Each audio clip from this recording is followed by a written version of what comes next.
안녕하세요. 건강한 키토제닉 식단을 제안드리는 김정은입니다. 벌써 오늘이 마지막 8강째입니다. 저도 요리를 하는 또 주부의 입장으로 또 이러한 건강한 식단을 제안하는 입장에서 사실 여러분들이 너무나 어렵다면 잘 안 만들게 되고 또 만들었을 때 맛이 없다면 더더군다나 잘 만들지 않게 됩니다. 근데 8강까지 제가 준비를 하면서 이 두 가지에 가장 좀 초점을 맞췄다라고 해도 과언이 아닌데요. 오늘은 이제 마지막 강의인데 앞으로 이제 추운 겨울이 되면 뜨끈한 국물 요리 많이 드실 텐데요. 여러 가지 전골류가 많이 있지만 간단하면서도 또 키토제닉 식단에 가장 좀 활용을 잘할 수 있을 것 같은 전골을 좀 준비를 했습니다. 마찬가지로 만드는 방법 또한 간단하면서도 맛있게 드실 수가 있습니다. 마지막까지 잘 지켜봐 주시기 바라고요.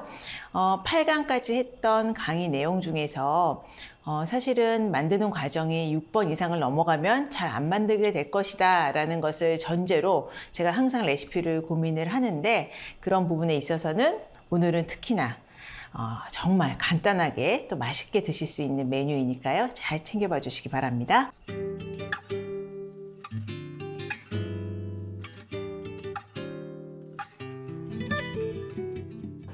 들어가는 재료들을 보시면 아마 짐작이 가실이라 생각을 하는데 여기 불고기감, 또 샤브샤브용 얄팍하게 썰은 소고기 준비를 해주시고요.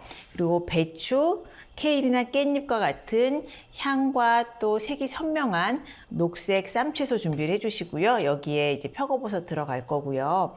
그리고 찍어서 먹는 소스로 다진 마늘과 여기에 이제 올리고당 약간, 간장, 그리고 레몬 준비를 해주시면 되고요. 그 다음에 육수의 간은 참치액만으로 좀 간을 내보려고 합니다.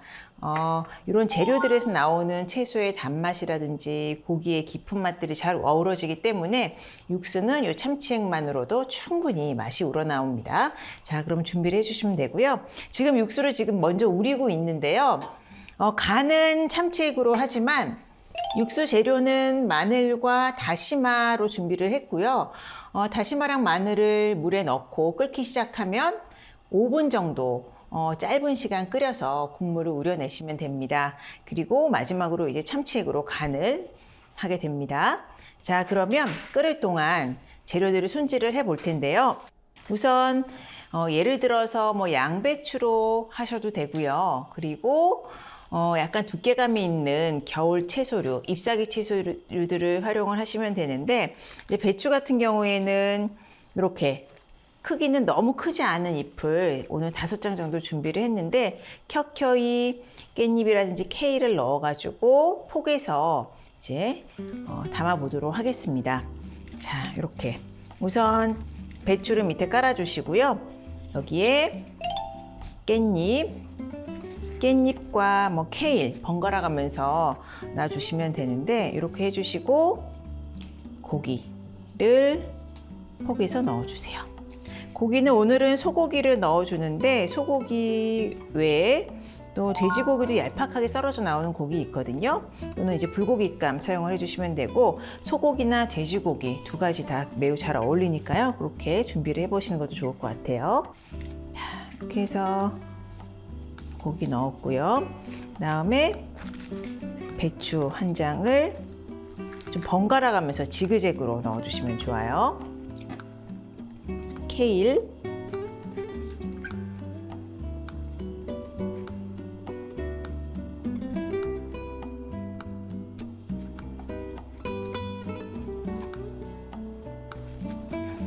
편하게 넣어주시고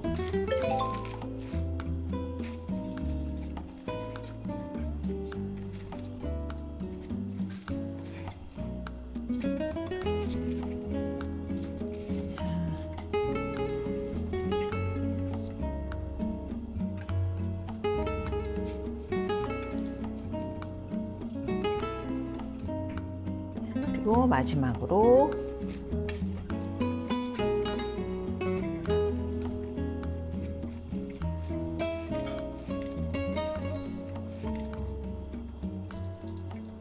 자, 준비됐습니다. 자, 그리고 요거를 이제 냄비 깊이에 맞게 썰어서 넣어주시면 되는데, 저는 오늘 1인 또는 2인용으로 만들 거라서 크기가 그리 크지 않은 요 정도 냄비 준비를 했습니다. 인원수가 많아진다면 조금 더 큰 냄비 준비하시면 좋을 것 같고요. 자, 그럼 지금 육수가 지금 끓기 시작을 했거든요. 끓고 나서 한 5분 정도 더 끓여주시면 되고, 자, 요거를 이제 썰어서 요 냄비 깊이에 맞게 꼭 맞춰서 담아줄 거예요. 냄비가 크다면 조금 높이를 있게 썰어 주셔도 되고요. 한 3, 4cm 정도가 될 것 같네요.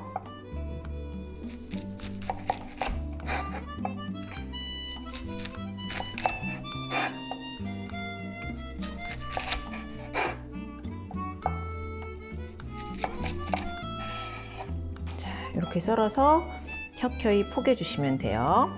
단면이 보이도록.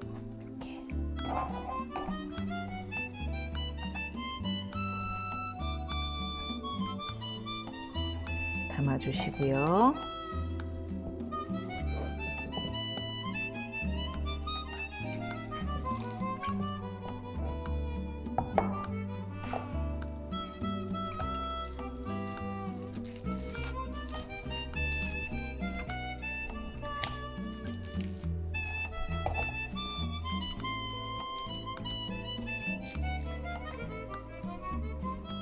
자, 마치 맞춘 것처럼 냄비에 쏙 들어갔는데, 이렇게 켜켜이 넣어주셔서 지금 보면은 굉장히 양이 많은 것 같은데, 익으면 안에서 수분이 나오기 때문에 이렇게 쉽게 젓가락만으로 뺄 수가 있습니다. 이렇게 준비를 해주시고요.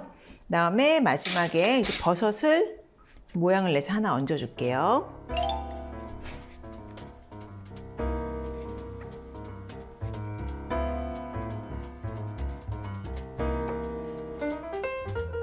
이렇게 옆에 놔주시고, 자, 육수를 부어주시면 되고요. 그리고 저는 오늘 찍어 먹는 소스를 준비를 해볼 텐데요. 자, 간 마늘 넣어주시고요. 간장, 그리고 올리고당 넣어주시고, 우리가 지금 우리고 있는 육수 있죠? 육수를 조금 넣어서 소스를 희석을 할 겁니다.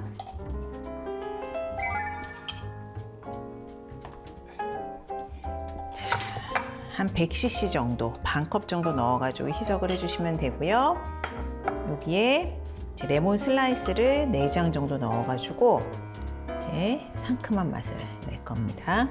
이렇게 만들어 놓으시면 이 소스는 뭐 한 달 이상 냉장 보관하시면은 사용을 하실 수가 있어요. 이렇게 만들어 놓으시고요. 자, 그리고 이제 국물이 끓었으면 안에 들어있는 다시마하고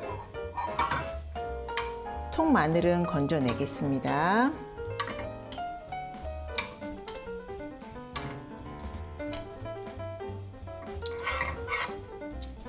그리고 이제 완성된 전골 냄비에 지금 막 끓여낸 육수를 부어 주시는데, 이제 간을 안 했잖아요.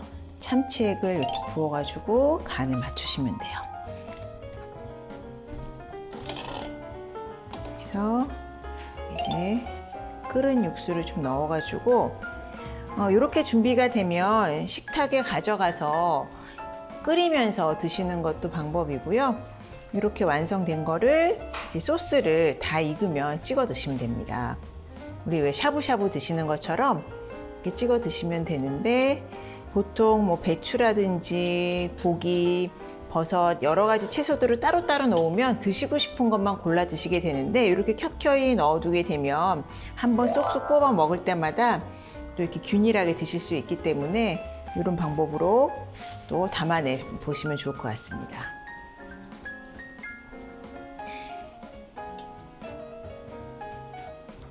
자, 그리고 아까 만들어 놓았던 소스를 이제 소스 그릇에 좀 옮겨 담아 보겠습니다.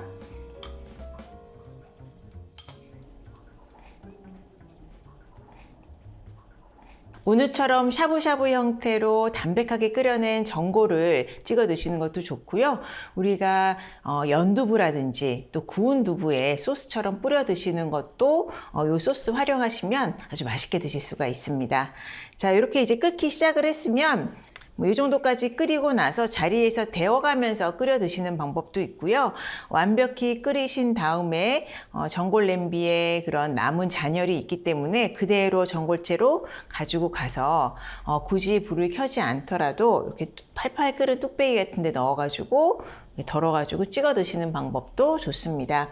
밥을 곁들이지 않고 이 전골 하나만으로 끼니를 대신해야 하는 그런 키토제닉 식단이기 때문에 잎사귀 채소 좀 듬뿍 사용을 하셔가지고 만들어 보시면 좋을 것 같고요. 또 소스도 시판 소스 같은 경우에는 당류가 많이 첨가되어 있기 때문에 의도치 않게 또 탄수화물, 또 당을 많이 섭취하게 됩니다. 이렇게 소스를 좀 만들어 놓으시면 길게는 한 달 정도까지 만들어서 드실 수가 있고요. 또 가을, 겨울이 되면 또 풍미가 좋은 유자가 많이 나오는 시기이거든요. 그래서 이 레몬 대신에 유자를 사셔서 슬라이스해서 유자를 듬뿍 넣어서 소스를 만들어 드시는 것도 좋은 방법입니다. 자, 완성되었습니다. 이렇게 담아내시면 간단하게 이렇게 키토제닉의 전골이 완성이 되었고요. 조금 전에 만든 소스를 이제 곁들여서 드시면 담백하지만 또 소스의 상큼함까지 더해진 이 소고기 배추 전골을 드실 수가 있습니다. 이렇게 8강까지 키토제닉 식단 제안을 드렸는데요. 일단은 여러분들이 시도를 해보시는 것이 중요하고요. 한번 만들어 보시면 자신감도 생기고 이렇게 만들어 보시게 되면 어느 정도 기간 동안 꾸준히 하시게 되면 체질 개선과 함께 또 체중 감량까지도 도움을 받으실 수가 있습니다. 잘 실천해 보시고요. 건강한 생활 이어가셨으면 좋겠습니다. 감사합니다.